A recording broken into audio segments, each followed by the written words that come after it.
Hi, this is John Zwarzina and with Jeff Green here, and we're going to show you guys how to fill out an as-is residential contract for purchase or sale. Jeff Green, how you doing? I'm doing great. I'm down here in sunny South Florida. Life is good. Perfect. All right, Why don't so you tell these people how to fill out the Florida FARBAR? all right. Well, you've got hot spots, I call them. There's just certain areas of the contract. Other areas were put together by the Florida Bar. They're attorneys for the state of Florida, and they've put this together. And if it's good enough for them, yeah. So it's an as is. We always use an as is. And the reason is because we don't want to warranty the properties. We do a great job on renovations or whatever. But if it's something we're selling, everything's as is. Most of the things we buy from the bank is as is also. So you really got to be careful. Every once in a while, somebody will sneak one in that's not, and then you're responsible for repairs, up to 1.5% of the purchase price. So what we have here is owner of record. Banks don't like that. They want the actual description, but it works in most places. You can always do an addendum to add whoever's name or change it or whatever. So here's a property that we've been looking at, and it's 1085 Balsa Way, and here is where we get all the information to put onto the contract. The contract. There we go. All right, so owner of record, we go here. We always buy everything in a land trust. That way it's assignable, asset protection, estate planning. Land trust is a great vehicle to buy and sell properties. It gives you some anonymity, and it takes a lot of the risk away. And it's so easy. It's such a great vehicle to even hold property. So here we have the street address. Pretty simple. 10185 Balsa Way, Palm Beach Gardens, Palm Beach County. Here's the parcel control number. I never put the legal myself. That's a title company or attorney thing. Let them put that. Got the parcel, got the address. We're good to go. It is an as-is contract, but if you're making an offer to the bank, you want them to see, and even regular sellers of the property, you want them to see right here and here that you're very serious. It's as is, just the way it is now. So you get down here to the purchase price, and on this particular one, 282. Initial deposit made payable and delivered to escrow agent, $10,000. We're going to buy the property. We want to make a good offer. We want them to know that we're serious.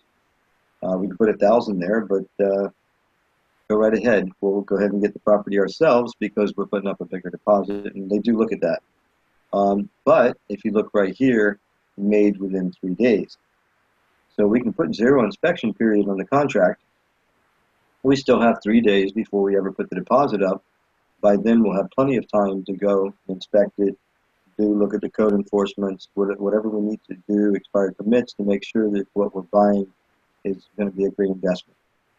We use Sunshine State Title. They're investor-owned as well as attorney-owned. And myself and John and a few of the attorneys, Evan and Jimmy Miller, awesome people, Sunshine State Title. There's nothing that can't be done at that title company. 1665 Palm Beach Lakes Boulevard, West Palm Beach, Florida, 33409. We'd go there. And let's see. A lot of this is just verbiage, like if there's financing, of course, it would be put there. But at our 282, $10,000 deposit, we're down to 272. Over here, we want to kind of push them a little bit and not give them too much time. If we're making the offer, it's a solid offer, it's cash, no inspection, no contingencies. We want to buy it, and they fall in love with that premise, but you just don't want to give them too much time to think. Closing date, you make it whatever they'll agree to. Here's 30 days. If it's financing, a lot of times the agents want 45 days. I think if it's a good mortgage broker, they can, or a direct lender, they can get it done in 30. If not, they're going to be close to do a small extension. I do not like doing 45-day contracts. A lot of things could happen. I want to know if it's not going to work out as soon as possible. I'll have my backup buyer when we get started again. Buyer's initials, seller's initials, and we're on to the next page. Occupancy, that is important. You have to make sure sometimes if it has a tenant, we've been lied to before where we bought properties, the tenant was not supposed to be in the property. The gentleman had signed a disclosure stating that it was not occupied. and we go there to find people living in it that have interest in the property. So these are kind of important to make sure, because you could get stuck with someone, a tenant, depending on the paperwork. Assignability. Well, we may assign simply because we're buying a land trust. That's number one. But if we can get away with checking the little box here, may assign and be released from liability, that's fine. But we're going to buy it if we say we're going to buy it. So a lot of times this box here is checked, may assign but not be released. And then we're assigning it with their permission, but we're still responsible, which is fine. So here is financing. And we check that box there. They can go get a loan, which is private or hard money, but there is a contingency on the financing, so basically you're losing the deposit if you did not follow through. The deposit goes hard as soon as the inspection period is over. Okay, so we're at this part here, the loan amount. We've got to go up just a little bit. There we go. If it was a loan, of course, it would be contingent on buyer, loan commitment, FHA, conventional financing. And, you do these whether it's fixed rate, adjustable. But basically everything we're buying and selling is cash. So we'll go down a little bit. Number 9. 9 is important because that's who pays the closing costs. When you're making the offer, of course, the initials go here where it says buyer. Okay, closing costs. These are all things that are necessary to close it. And all these disclosures, because you need them. You need to know if the condo association, what's going on with that, any other fees, costs to be paid by buyer, title evidence, and so on. So down here, seller shall designate closing agent. So we wanted to close, of course, the Sunshine State title because we're going to protect our interest. We could get the buyer to pay. Predominantly in Palm Beach County, the seller pays and picks a title company, but basically you can negotiate anything you want. Now, a lot of times we'll check number 3, because if they have a previous title policy, you're not necessarily paying all the closing costs as the buyer, but they're not either. You're kind of splitting the cost, even though it says Miami-Dade, Broward Regional Provision, it still works in Palm Beach County. So, survey. If you see some fence that's over some shed, you may want to get one as a cash buyer, but otherwise, most of the time you can look at it and see it's fine. They got some good lines if you look at Papa, where you can see the boundaries.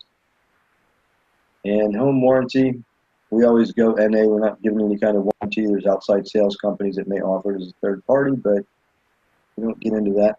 No reason to. Let's see. We're going to go to the next page. Oh, here we go. Here's a good hot spot. Seller shall pay installments due prior to closing. I got stuck with a $600 bill one time with one property that I had bought. And reason being is this little box right here where the seller did not have to pay. And what it was, they had put sewer in, and the sewer, when they added to it, it was about $4,000, and they were able to make payments. Well, thank goodness they had paid all the payments except for about $600 worth, because otherwise I would have got stuck with that. But those are just little things that happen sometimes when you buy a bank-owned property, and you make your money when you buy, so you just have to do a good price, and it doesn't matter, all those little things don't hurt you a bit. Buyer's initials right there. All right, we don't mess with rate on gas much down here. Permits disclosure, basically except as have been disclosed by the seller. Written disclosure, seller does not have any improvements that they know of to the property. Okay, and then your lead-based paint. A lot of property that we buy down here on F was built in the 50s and 60s and 70s, so they could have lead-based paint, but most of them have already been painted over. All right, so we'll go to the bottom. We'll put the initials on, and right there. And then this is important here.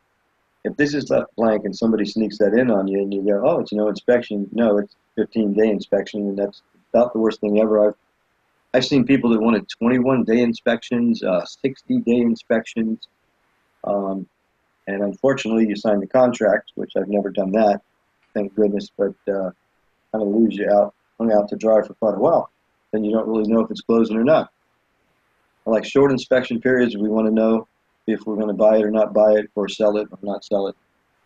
No reason for a long, drawn-out process. They're either in or they're out.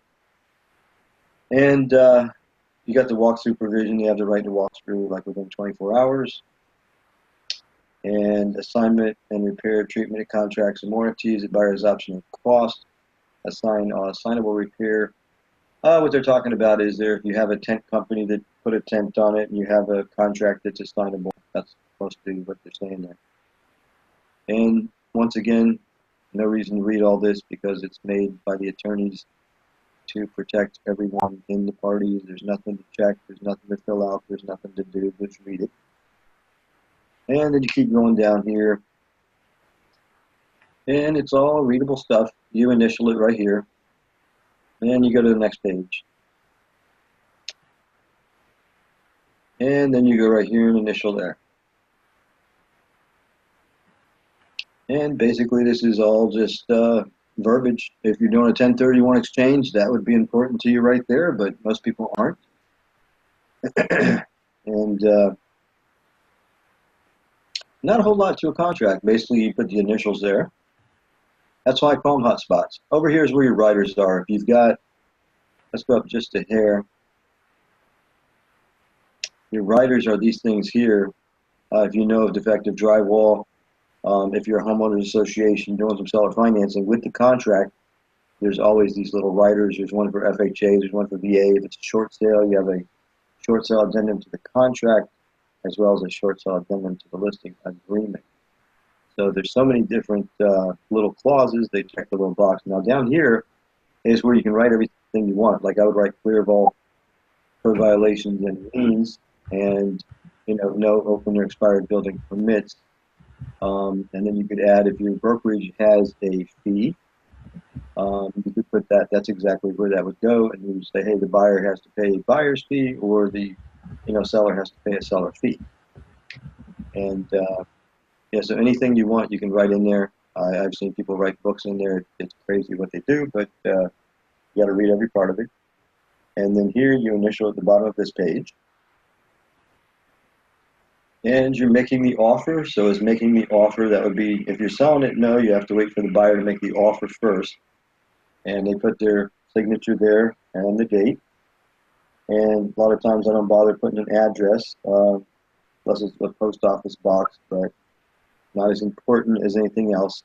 If there's realtors involved, the broker would be here. That's the company name. And Palm Beach Investors Realty, that's our company name actually. That would go here as the property broker.